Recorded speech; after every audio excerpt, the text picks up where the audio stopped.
जो कोई आदमी नई गाड़ी लेता है वो गाड़ी ये सोच के लेता है कि पैसे की मुझे कोई दिक्कत नहीं है, लेकिन जो चीज़ मैं ले रहा हूँ वो बेस्ट होनी चाहिए। वो आदमी अपनी तरफ से अपने मैक्सिमम टू मैक्सिमम पैसे लगाता है, जितने वो लगा सकता है, चाहे वो गाड़ी नैनो ही क्यों ना हो। मैं किसी गाड़ी की बुराई नहीं कर रहा, मैं अपना ओपिनियन बता रहा हूँ। जो कोई आदमी अपने पैसों से गाड़ी लेता है वो गाड़ी नहीं, उसे खून पसीने की मेहनत होती है। वो अपनी गाड़ी को अब इतना संभाल के रखता है कि जैसे कोई हीरा हो, जैसे कोई आदमी अपने बच्चे को संभाल के रखता हो। वो अपनी गाड़ी का अपनी तरफ से जो इंश्योरेंस कराता है वो भी अपनी तरफ से बेस्ट टू बेस्ट इंश्योरेंस कराता है। वो अगर अपनी गाड़ी में कोई चीज़ लगवाता है वो अपनी तरफ से बेस्ट टू बेस्ट चीज़ लगवाता है, चाहे वो कुछ भी लगाए। वो अपनी तरफ से कोशिश करता है कि उसकी गाड़ी में जो चीज़ लग रही है वो बेस्ट हो। अगर हम कोई भी ऑटोमोबाइल लेते हैं तो हम जिस कंपनी से वो ऑटोमोबाइल लेते हैं, चाहे वो कार हो, बाइक हो, स्कूटी हो, आपकी साइकिल ही क्यों ना हो, हमारा उस दुकान पे आना जाना, मतलब उस शोरूम पे आना जाना लगा रहता है। कभी सर्विस, कभी कुछ खराब, कभी कुछ। क्योंकि हमारी जो कार है वो है तो एक मैकेनिकल चीज़ ही, और मैकेनिकल चीज़ पे कितना भरोसा कर सकते हैं। कभी कुछ तो खराब हो गई, अगर कोई उसको यूज़ करता है तो उसको कुछ मेंटेनेंस भी तो चाहिए। तो जो कार की जो कंपनी होती है वो हमसे दो तरीके से पैसे कमाती है। एक शोरूम में तो गाड़ी बेच के वो पैसे कमाती है, और दूसरा सर्विस सेंटर में, तो सर्विस सेंटर में गाड़ी की सर्विस करके। और हर कार की कंपनी ऐसा करती ही करती है। अब इस बात पे कुछ लोग बोलेंगे कि हम अपनी कार को बाहर लोकल मैकेनिक से सर्विस कराते हैं तो हम कंपनी को पैसा नहीं दे रहे। बस शोरूम से गाड़ी ली, उसकी एक या दो फ्री सर्विस कराई, उसके बाद फिर सारी सर्विस लोकल मैकेनिक से कराते हैं। अब भाई मैं उनको बता दूं कि आप अलग केस में हो। ज़्यादातर लोग, यानी जो गाड़ी ओन करते हैं, 95% लोग जो अपनी गाड़ी की सर्विस कराते हैं वो अपनी कंपनी के एथोराइज सर्विस सेंटर से ही कराते हैं। 95% लोग। कुछ ऐसे अलग केसेस होते हैं जो अपनी गाड़ी की सर्विस लोकल मैकेनिक से कराते हैं। लेकिन सर्विस के गेम में निसान तो अपना अलग ही गेम चल रहा है। उसका जो सर्विस से इनकम है उसका अलग ही लेवल है। पहले मैं आपको निसान के बारे में बता देता हूँ। निसान एक ऐसी कंपनी है जिसकी कार बिकती ही नहीं है क्योंकि उसकी आफ्टर सेल सर्विस बहुत बेकार है। अब इस बात पे भी कुछ निसान के ओनर वीडियो को डिसलाइक मार देंगे, लेकिन सच तो सच है। निसान और रेनॉल्ड्स एक ही कंपनी है ग्लोबल में। अभी हाल फिलहाल में निसान की एक नई सब 4 मीटर कार आई है जिसका प्राइस जो है वो हैचबैक के प्राइस से भी कम है, प्रीमियम हैचबैक के प्राइस से कम है। आप सही समझ रहे हैं, मैं बात कर रहा हूँ निसान की मैग्नाइट की, जो इंडिया की सबसे सस्ती सब 4 मीटर गाड़ी थी। लेकिन अब उसकी जगह ले लिया रेनॉल्ट की काइगर ने। निसान वालों ने बहुत टाइम बाद इंडिया के कस्टमर के हिसाब से एक बेस्ट प्रोडक्ट मैग्नाइट निकाला है। मैग्नाइट निसान वालों के लिए अमृत के समान है। जब से मैग्नाइट लॉन्च हुई तब से मैग्नाइट की इतनी बुकिंग आ गई है निसान वालों के पास कि वो उसे फुलफिल ही नहीं कर पा रहे। निसान मैग्नाइट पे 2-2, 3-3, 4-4 महीने की वेटिंग चल रही है। जब से निसान मैग्नाइट लॉन्च हुई, निसान का जो मार्केटिंग लेवल है वो बहुत ऊपर हो गया इंडिया में। लेकिन आज जो न्यूज़ मैं आपको बताने जा रहा हूँ वो निसान का नाम डुबाने के लिए काफ़ी है। आंध्र प्रदेश के इंद्र हर्षा जी ने मैग्नाइट का एक्सवी प्रीमियम सीवीटी वेरिएंट लिया, जिसका कुछ समय पहले आंध्र प्रदेश की बस के साथ एक्सीडेंट हो जाता है। एक्सीडेंट नो डाउट बहुत बड़ा था। मैग्नाइट में काफ़ी नुकसान होता है और बस में भी नुकसान होता है। जी हाँ, ये एक्सीडेंट सिर्फ एक बस और एक कार का है, जिसमें बस को भी बहुत नुकसान होता है। लेकिन निसान मैग्नाइट की जो पैसेंजर है वो बाहर आ जाते हैं, उनको चोट बहुत ज़्यादा लगती है तो वो हॉस्पिटल चले जाते हैं और एडमिट हो जाते हैं। और जो एक्सीडेंटल मैग्नाइट थी उसे सर्विस सेंटर पे भेज देते हैं रिपेयर करने के लिए। तो जो जर्नल प्रोसेस होता है कि अगर कार का इंश्योरेंस हो तो हम अपनी कार को अपनी कंपनी ले जाते हैं और उसकी रिपेयरिंग कॉस्ट का एस्टिमेट बनवा लेते हैं। मतलब कि अगर हमारी कार को रिपेयर कराया जाए तो उसका जो कितना पैसा लगेगा लगभग लगभग, फिर उसी एस्टिमेट के भरोसे इंश्योरेंस कंपनी अपना काम स्टार्ट कर देती है। ये एक जर्नल प्रोसेस है। जिन गाड़ी का इंश्योरेंस होता है उनके साथ ये होता ही होता है, और ये मैग्नाइट के साथ भी हुआ।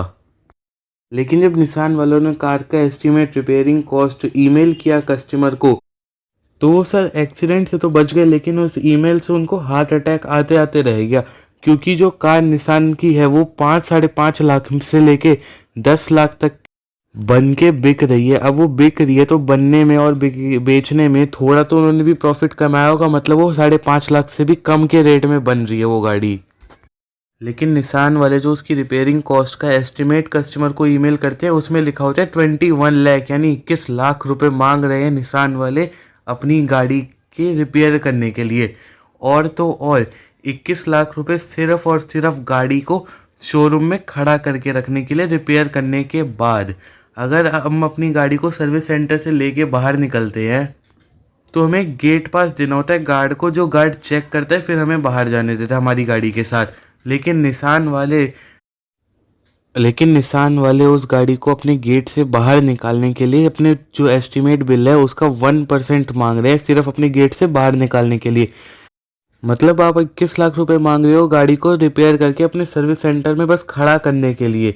और अगर आपकी गाड़ी वहाँ पे खड़ी भी रहेगी तो आप उस पर जो गाड़ी शोरूम में खड़ी है उसके चार्जेस भी लोगे।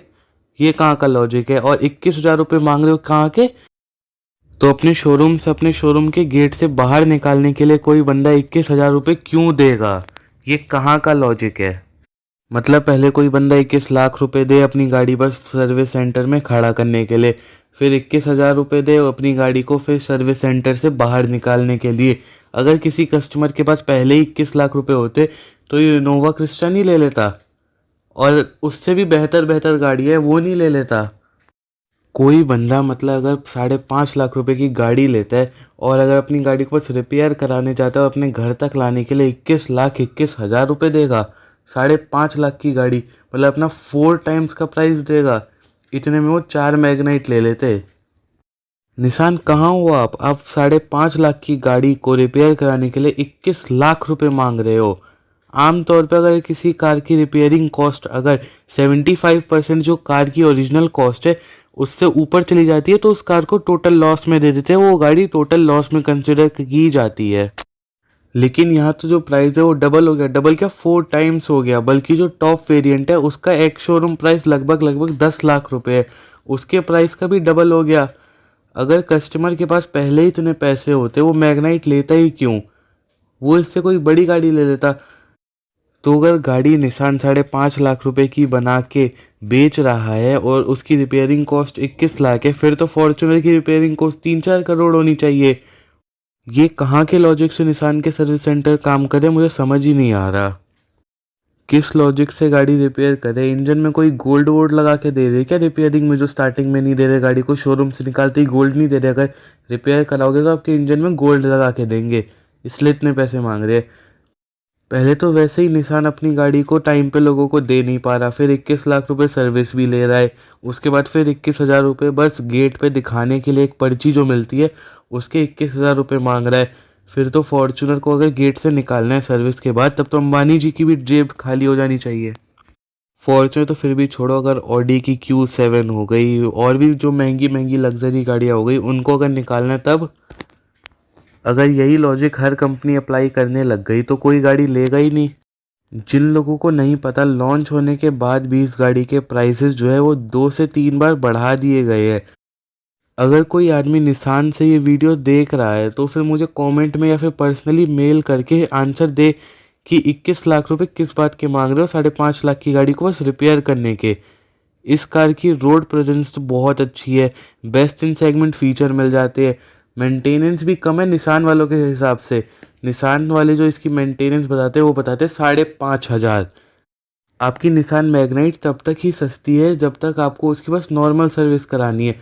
लेकिन अगर उसका आपको कोई पार्ट बदलवाना पड़ गया या फिर अगर आपकी गाड़ी का कभी एक्सीडेंट हो गया, अगर आप उसको रिपेयर कराना चाहते हैं तो आपने जो गाड़ी ना लेके अपने पैसे बचाए थे उसके डबल से भी ज़्यादा पैसे आपको देने पड़ जाएंगे अपनी गाड़ी को बस रिपेयर करा के अपने गेट तक लाने के लिए, अपने घर तक लाने के लिए शोरूम से निकाल के।